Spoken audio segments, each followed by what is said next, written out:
The more humanity studies space, the clearer one simple thing becomes. The universe is much more mysterious than we are used to thinking.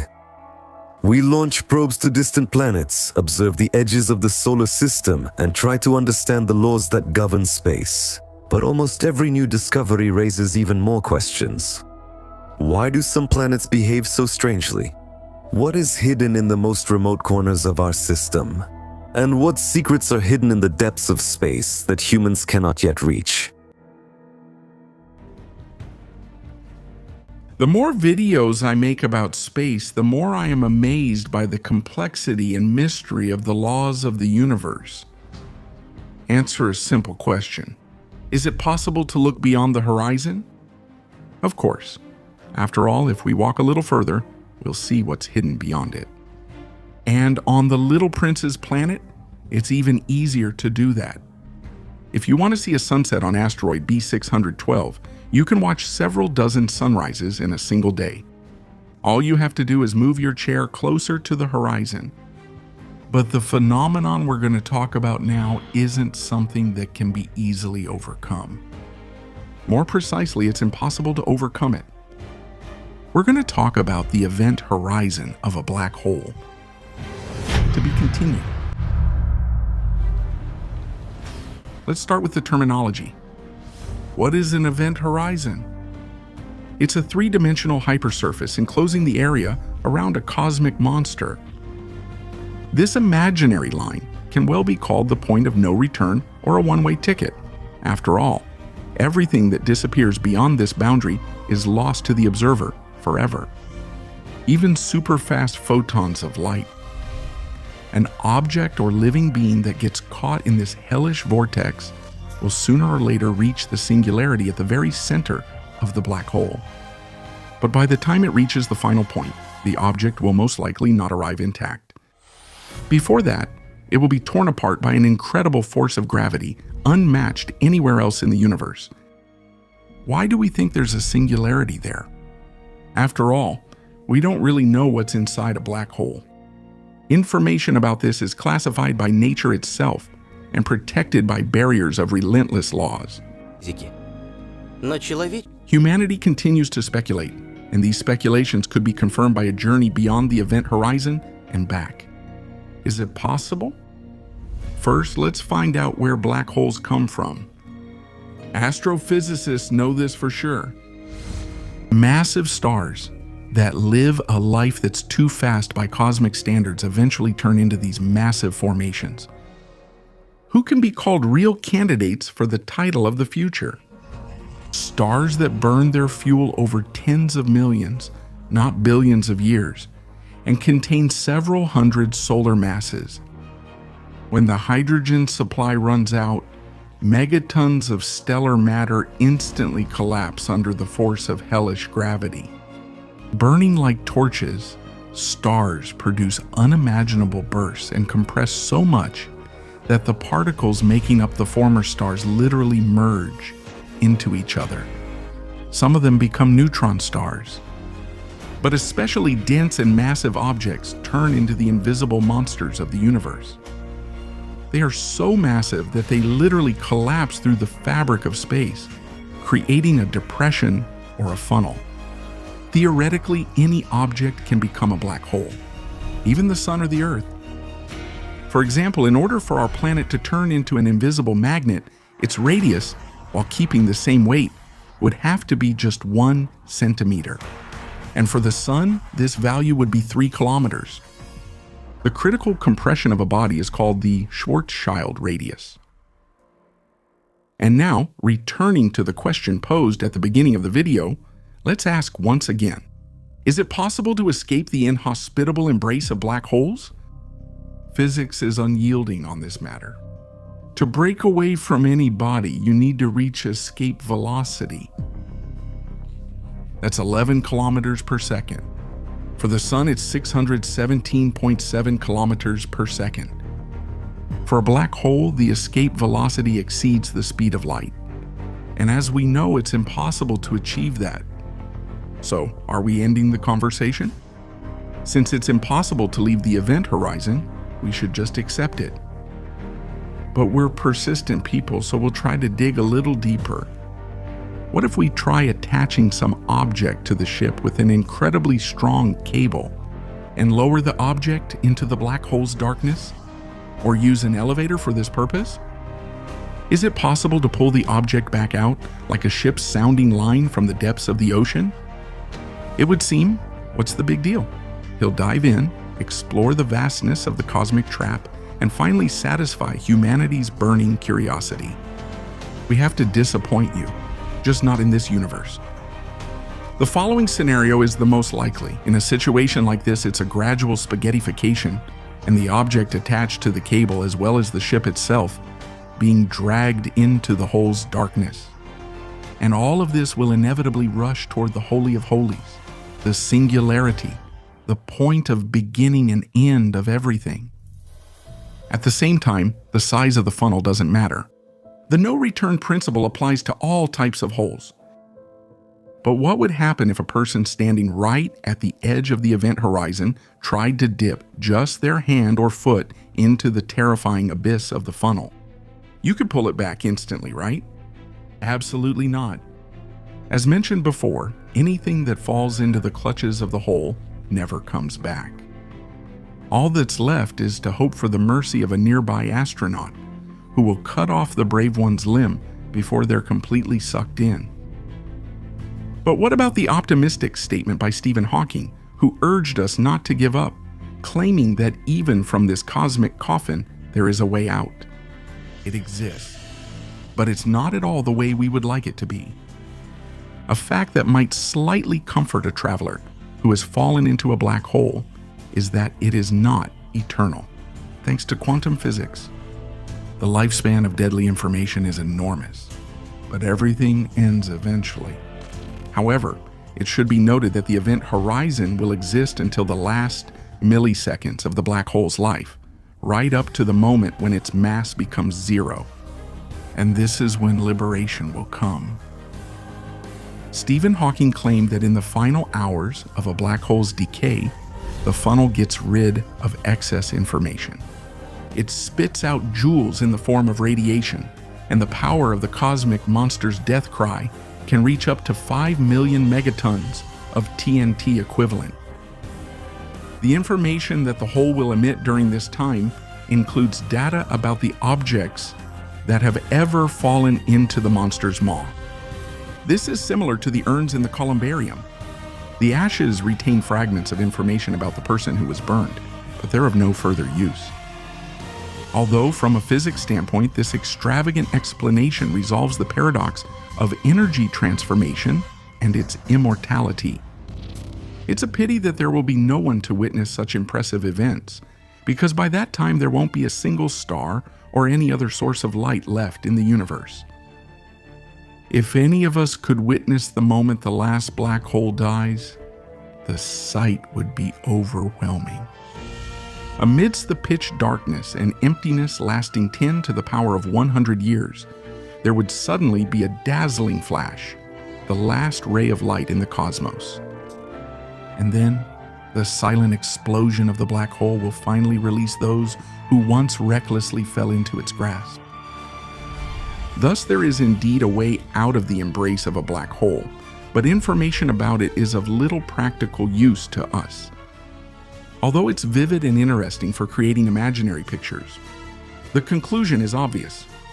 Until humanity has acquired enough knowledge and improved technology, it's better not to approach black holes, but to admire these frightening objects from afar using telescope eyepieces. Planet Earth belongs to the group of celestial bodies orbiting around their parent star. The brothers and sisters in this cosmic family are so different from each other that there are serious doubts about their close relationship. Judge for yourself. It's hard to find similarities between the giant gas planet Jupiter and the scorching Mercury, or between the hospitable Earth and the poisonous Venus. Nevertheless, these planets belong to the vast conglomerate known as the solar system. At different times, interplanetary spacecraft have been sent to many of them by people from Earth. Some probes landed on the surface of celestial bodies while others flew nearby. gathering information. For example, several spacecraft have explored the cloudy Venus, Venera 1, Vega, Mariner, Magellan, and others. But the most important contribution to the study of this gigantic death trap, which showers its scorching mountains and valleys with concentrated sulfuric acid, was made by the Japanese probe Akatsuki. However, even before that, the previously mentioned spacecraft dispelled the myth about the supposedly paradise-like groves thickly covering the slopes of Venus. But the Japan Aerospace Exploration Agency spacecraft revolutionized humanity's understanding of this hellish and absolutely lifeless world by taking a closer look at it. But the launch of the project by the Land of the Rising Sun was not very smooth. At the beginning, the mission faced a number of problems, which resulted in its implementation being delayed by as much as 5 years. The spacecraft launched from the Tanegashima Space Center in May 2010, but only entered Venus's orbit in 2015.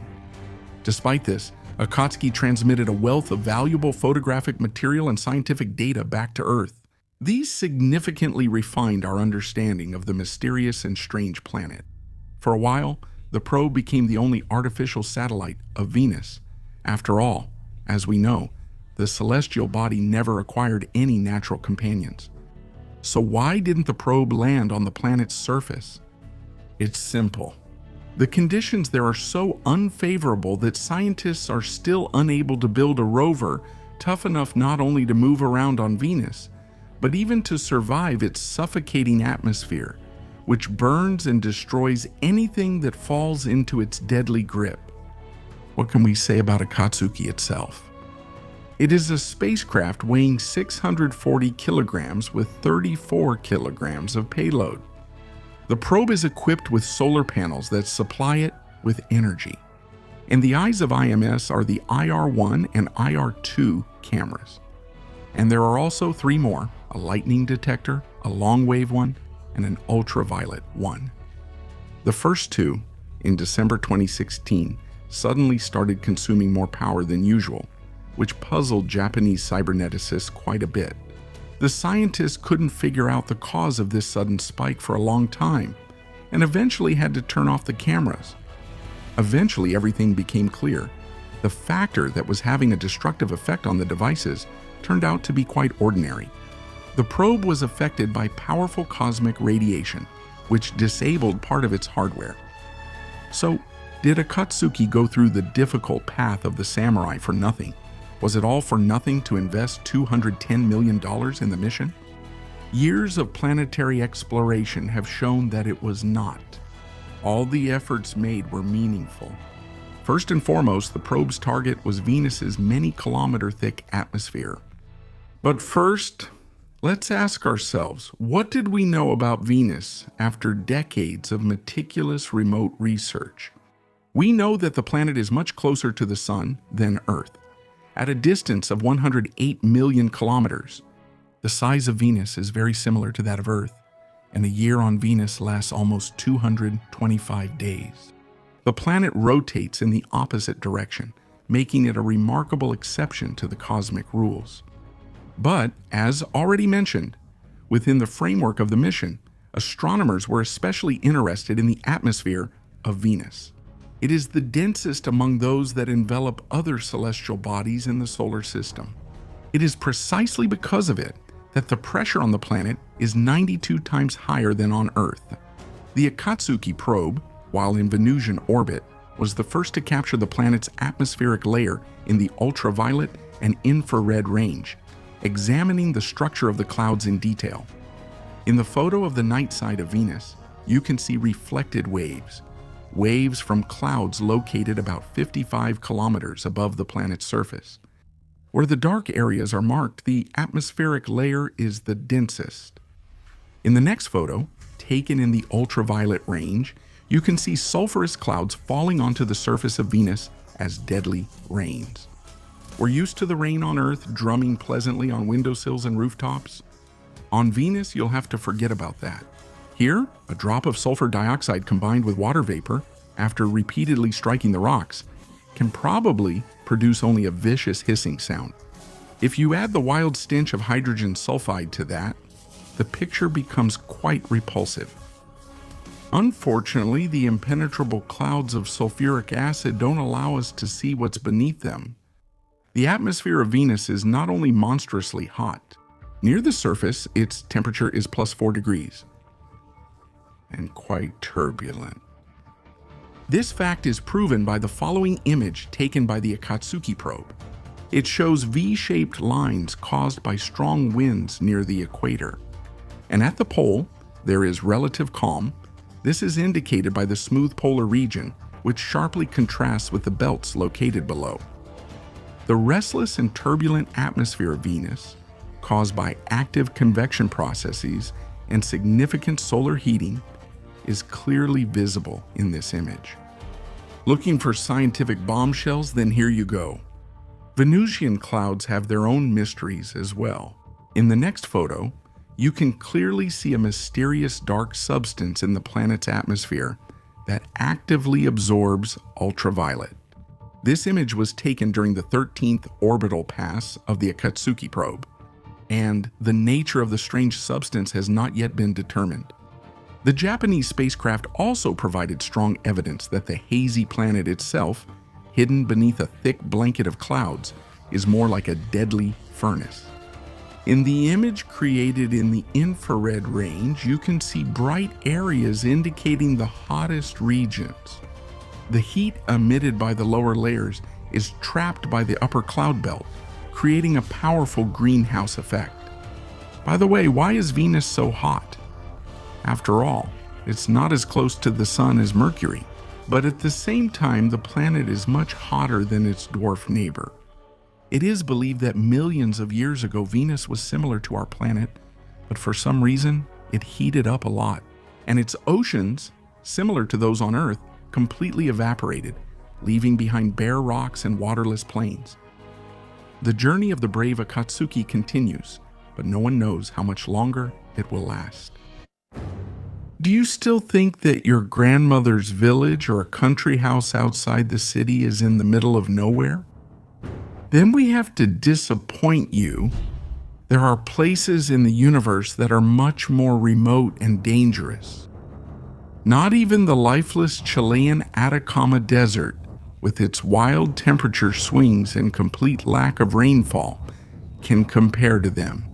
Neither the lonely Antarctic Vostok Station, where temperatures drop to -89 degrees Celsius, nor the Mariana Trench in the Pacific Ocean, with pressure 1,000 times greater than on the Earth's surface, can compare. Get ready for the most amazing video journey in the world. Your wishes are granted for a flight to the planet Pluto. To reach this insanely distant location, it will take at least 9 years, including gravitational maneuvers for для ускорения.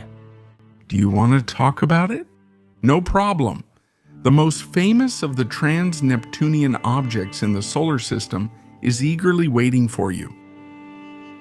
Since Pluto is 7.4 billion kilometers away from Earth at the farthest point of its orbit, it's quite difficult to see this world clearly.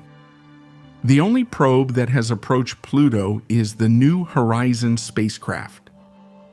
Launched in 2006, it approached the object and its moons in 2015 and immediately began actively gathering information and photographing the planet. Thanks to New Horizons, the boundaries of our knowledge about the celestial body on the outskirts of the solar system have expanded significantly, even though close-up observations of the planet lasted only 9 days. Due to Pluto's remoteness, we knew so little about it that almost all the information from New Horizons caused genuine surprise. In old astronomy books, the planet was described briefly. Pluto is an object 3 times smaller than our moon, resembling a chunk of iceberg lost in space. That's basically it. Now, the situation has changed dramatically. The main objectives of the probe were mapping the terrain, studying the planetary atmosphere, and creating temperature charts. And it handled all the tasks perfectly, since it was packed to the brim with useful equipment. The same amount of information about Mars, for example, had to be gathered over the course of 5 missions. So, what would we see after approaching Pluto and landing on its surface? The first thing that greets a traveler on the planet is its atmosphere. Pluto's atmosphere is extremely thin, about the same as at an altitude of 80 kilometers above Earth. But its presence gives rise to winds, clouds, and envelops the planet in fog. The atmosphere is mainly composed of nitrogen, methane, and carbon monoxide. But the probe also added nitrates and bicarbonates to this list. Unfortunately, by the time the next expedition is organized, there may be no atmospheric layers left on Pluto. It is steadily escaping into space. But for now, it is possible to observe incredible sunrises and sunsets, somewhat reminiscent of those on Earth. Take a look and remember how the New Horizons spacecraft saw the dwarf planet. After landing on the surface of Pluto, a space tourist would hardly feel any gravity. The object's mass is just 1/6 that of the Moon. The planet's volume is only slightly greater than the Russian Federation's territory. The New Horizons spacecraft determined the exact diameter of the celestial body to be 2,376.6 kilometers. The pressure here is minimal and is only 1 pascal. But for a traveler, there is a major problem: the extreme cold, approaching absolute zero. On the surface of Pluto, the temperature reaches minus 223 degrees Celsius. You can warm up a little in the atmosphere. There, it's 40 degrees warmer due to a weak greenhouse effect.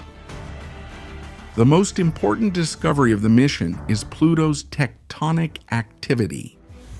Since it's currently impossible to bring a sample of planetary soil to Earth laboratories, scientists have to count the number of craters. The more of them there are, the older the surface is. This effect can be compared to a sheet of paper left out in the rain. The longer it stays there, the more drops will fall on it. Most of Pluto is covered in craters, but there are vast areas almost free of scars left by meteorites. This fact suggests that the planet's glaciers are actively renewing themselves. And what is the terrain of this frozen celestial body like? Tourists will be amazed by 2 locations on Pluto, the Tombaugh region and Sputnik Planitia. A probe from Earth first discovered them and examined them in detail in 2015. The first region looks like a giant heart, 2,300 kilometers in size. It was named after Clyde Tombaugh, the discoverer of Pluto, whose ashes, among other things, are on board New Horizons. In this strange region, the landscape is made up of frozen nitrogen ice, interspersed with mountain ranges, up to 3.5 kilometers high. Sputnik Planitia is another amazing feature, a basin 1,500 kilometers in diameter. The probe saw it as silent and snow-white, without a single crater, covered by a relatively young nitrogen-methane glacier and grooves of unknown origin. The probe's instruments determined the age of the plain to be about 100 million years, while the planet itself is over 4 billion years old. What other features on Pluto deserve attention? First of all, it's the ice covering the planet.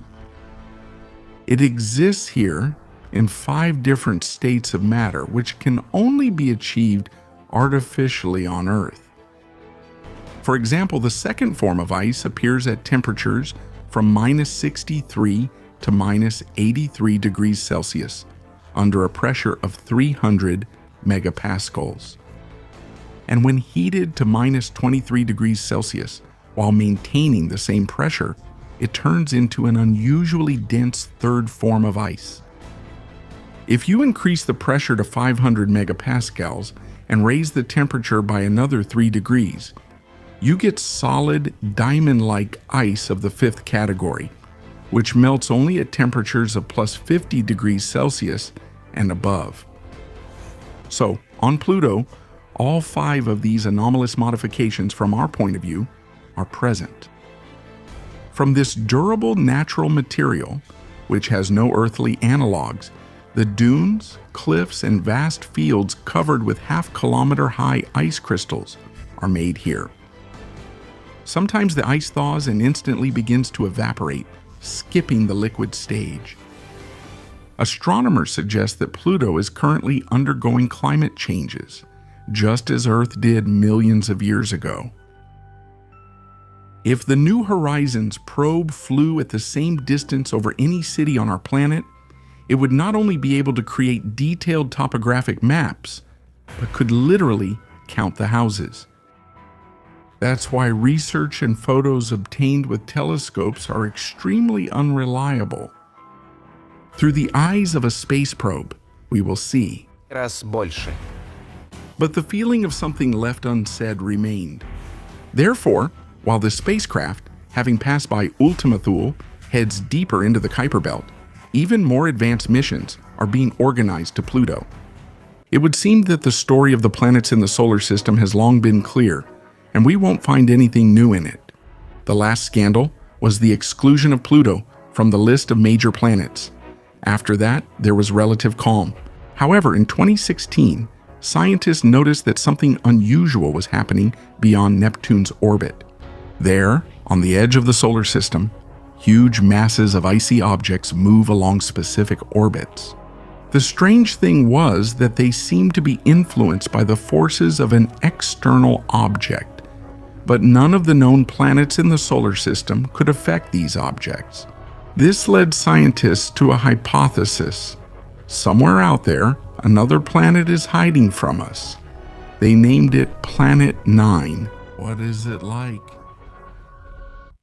It is assumed that the mass of this mysterious planet could be 10 times greater than the mass of Earth, and it is located 400 to 800 astronomical units away from the Sun. As for the origin of Planet 9, the theories vary greatly. Some claim that it formed just like the other planets of the solar system, that is, from a single gas and dust disk. Others say that Planet 9 is so far from the other planets because it is under the influence of the Sun's powerful gravity. Scientists have been trying for many years to find evidence of the existence of this amazing planet. They use not only the latest telescopes, but also various mathematical formulas, as well as computer modeling, and this has finally borne fruit. We have to figure out why it's so difficult to detect a planet that is within the solar system. And that's even though we're already exploring the far reaches of space. But before that, let's find out what information scientists have gathered about Planet 9. And here's the first unexpected twist.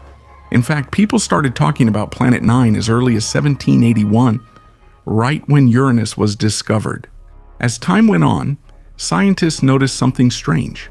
Uranus was moving along its orbit differently than it should have, according to calculations. Moreover, its speed wasn't constant. At times it would decrease, and at other times it would increase. This led to the assumption that Uranus was under the influence of an unknown object. Progress on this issue was made in the 1840s. At that time, it was suggested that Uranus might be under the gravitational influence of a planet unknown to us. Interestingly, 2 scientists in different countries proposed this hypothesis at the same time. John Couch Adams and the Frenchman Urbain Le Verrier. It should be noted that neither of the scientists had any actual evidence, only the most complex mathematical calculations. Urbain Le Verrier described his conclusions and sent them to the Berlin Observatory. There, the scientist Johann Galle used a telescope to study the relevant area according to Le Verrier's calculations. And they were right. There, they discovered Neptune, which became the first planet to be discovered through mathematical calculations. It would seem that after this, the question could be considered settled. The hidden planet was found, and now scientists knew about all the planets in the solar system. If only it were that simple.